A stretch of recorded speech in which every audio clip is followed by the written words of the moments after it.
বাস্তবতা হলো যে কোনো সুস্থ ও সভ্য সমাজে প্রতিটি জীবনেরই মূল্য থাকা উচিত, তা সে মানুষই হোক বা অন্য কোনো প্রাণী।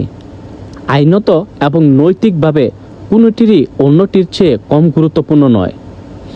আমাদের দেশে বিচার ব্যবস্থা ধীরগতি এবং প্রভাবশালীদের প্রভাবের কারণে অনেক সময় বড় বড় অপরাধের বা মানুষ হত্যার বিচার পেতে দীর্ঘ সময় লেগে যায়, যা সাধারণ মানুষের মনে চরম হতাশার জন্ম দেয়।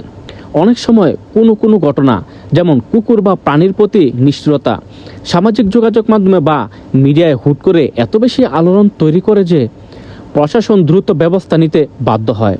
এর বিপরীতে অনেক মানুষ হত্যার ঘটনা আড়ালে পড়ে যায় বা নিয়মিত খবর হওয়ার কারণে আমরা কিছুটা অভ্যস্ত বা সংবেদনশীল হয়ে পড়ি। যখন চোখের সামনে একের পর এক অপরাধের সঠিক বা দৃষ্টান্তমূলক শাস্তি হয় না, তখন বিচার ব্যবস্থার উপর থেকে মানুষের ভরসা উঠে যায় এবং এই ধরনের ক্ষোভের বহিঃপ্রকাশ ঘটে।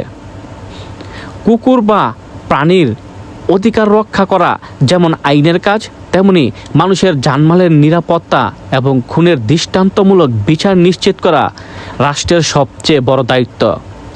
একটির কারণে অন্যটি অবহেলিত হওয়া কোনোভাবেই কাম্য নয়।